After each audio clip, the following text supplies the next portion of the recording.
Hello. So far we've talked about linear systems and shown how that leads to convolution, and I'm showing here the convolution equation that we developed just on first principles from the properties of linear time invariant systems. Now, we also talked about computing some of these systems. One of the things that is very important for computing a system like this is that h of n, our impulse response, is assumed to have finite length.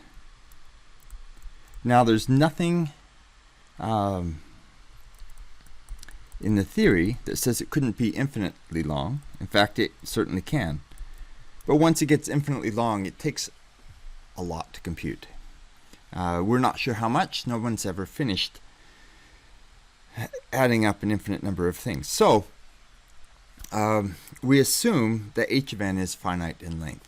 And because of that, this class of system is called a finite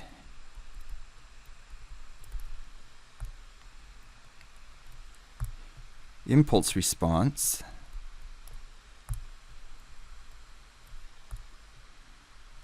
system, or FIR for short. Another class of systems that's very important is the class of infinite impulse response systems.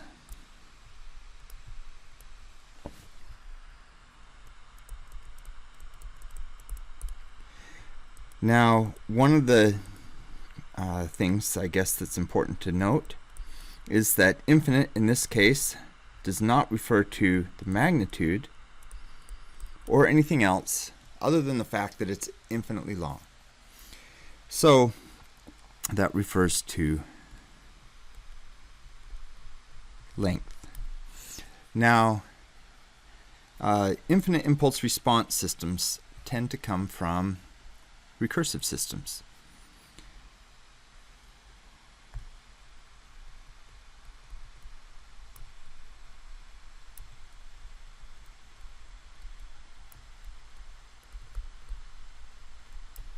And whereas we've got our convolution equation up above here, the IIR system looks very similar to that with one change. So first we'll write the part that's similar.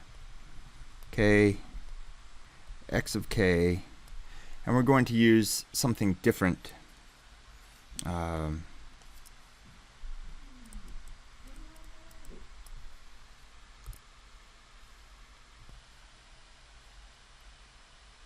Okay, so here's the right-hand side, and we're used to seeing this. I'm going to make a little change in the notation. We're going to take out the h of k, and we're going to put in b of k. Notice that I've put the k as a subscript to b. It's still means the same thing. I could have put it in square brackets. B is now the set of b's. This vector indexed by k is the same as h of k. But on the left-hand side, we have y as before, except now we have multiple versions of y, each indexed by, or multiplied by an a of k. So this generally is what we call a difference equation. I know they're sums, but all you'd have to do is change the sign on your a's or b's, and you could have differences. It's called a difference equation, and it relates the outputs to the inputs in a little bit more complex manner than we've seen before. Note that if we do a little bit of term rearranging, we get y of n is equal to negative sum k equals 1 to capital N, and I'm go ahead and put limits on it here, as is common in practice, over a0 y n minus k plus k equals 0 to m, could be different limits than before, bk over a0 times x n minus k. And then in practice, we usually define a0 to be 1.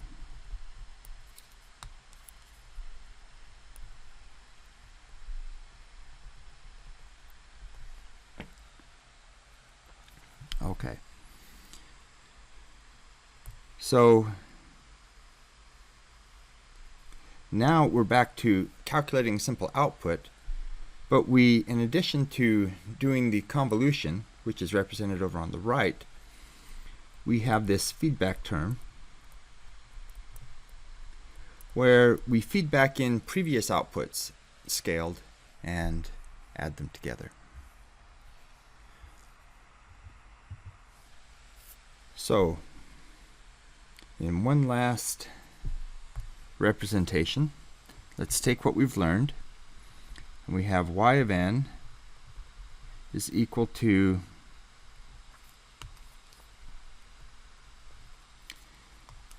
I still can't get my summation signs done well, but that's okay. K equals 1 to n. And there's that negative out front. AK y n minus k. And this is once again assuming that a0 is equal to 1, as is common. The next one starts at k equals 0, x n minus k.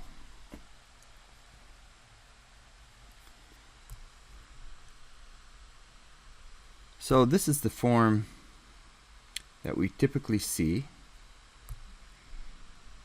I want to highlight this one thing right here, and that is that some books, some software, assumes that that negative sign has been absorbed into the A's. And other books and other software assumes that it's explicitly out front. So what does that mean for you? It means you always have to check. Okay, if you're going to, say, use Matlab, and you want to know, are the A's absorbing that negative sign that I use when I ask for the vector of A's? Or do I have to explicitly put that negative sign out front? Well, you always have to check. If you're using Python or Matlab or somebody else's C code, maybe you're using a different textbook, or you've looked up a solution to a problem online, whatever it is, some books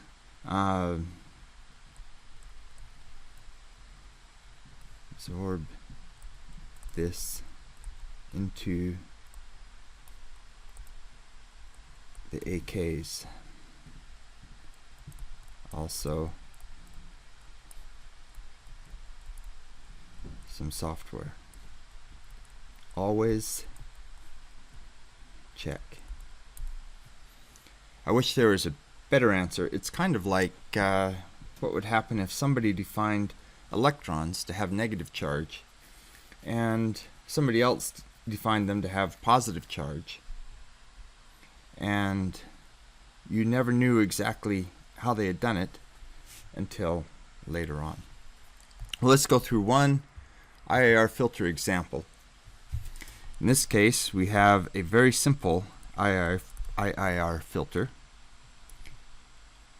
just a single AK, so we're going to leave the subscript 1 off because it's the only one there.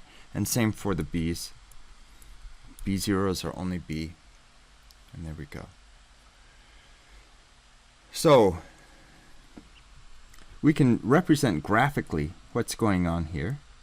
We have some input, x of n. It's multiplied by b. Then it is added to this other term, and what we get out is our y of n. So we take the previous y of n,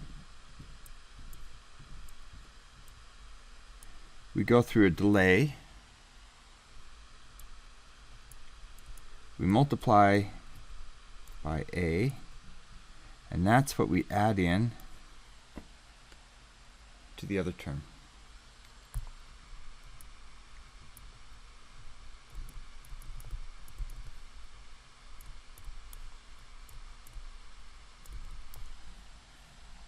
We're going to spend time with some other shorter ways of writing this, but I will take some of the steam out of that, or the wind out of that future lecture's sails, by saying that if you do this a lot, you get tired of writing all the circles with x's and boxes and things like that. And so we use an arrow where there's a multiply, like so. We can also use an arrow to indicate when things are added together, but the addition is just indicated by a circle. This multiply would be times a, or a times z to the negative 1, and in the z transform, as you may already recall, that refers to a delay. Now here we have this z transform notation, and yet the signals are in the time domain notation, the x of n and y of n. And so this technically is a misuse of notation, but it's a easy to understand misuse of notation that everybody uses, because it's a lot easier to write a z to the minus 1 than to write delay by 1 or something similar. Okay, so in this case, even though this has a feedback term, it still has an impulse response. It is still a linear system. And so we can find our impulse response. Based on what we've seen so far, we have a good idea that the impulse response is going to be of infinite duration. But let's go about how we would find it. I find the easiest thing to do is make a table. We put n here. We always start at minus 1. Put x of n, y n minus 1, and y of n, each in columns of this table. Now, when we start out, a system, to be a linear system, must be at rest. That means that all the previous y's have to be 0. If it wasn't so, then you could double the input, but it wouldn't double the previous at-rest state, and therefore the output wouldn't be doubled. And that's a quick, easy test to say, no, we don't have a linear system. So all LTI systems must have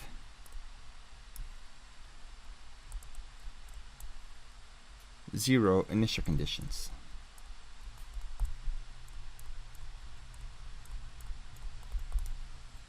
Okay, so at time 1, we're finding the impulse response, so x is going to be an impulse. We can just go ahead and put in the rest of x.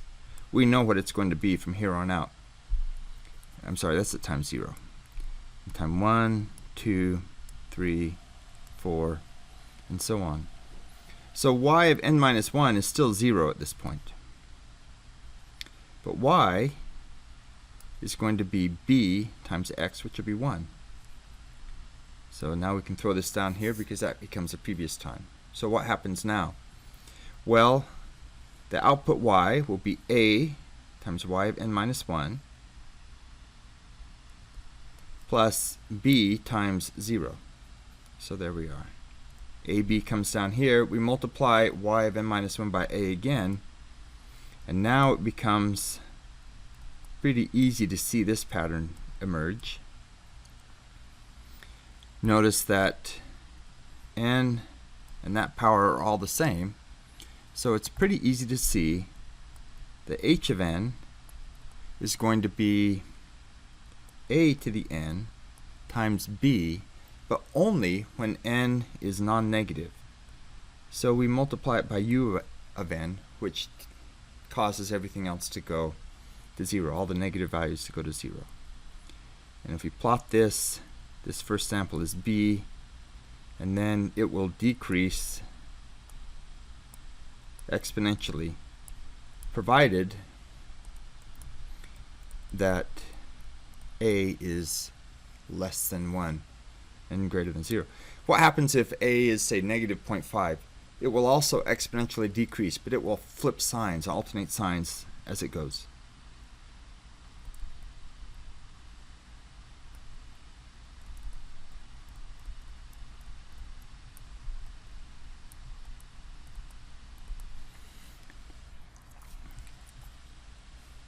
Thank you.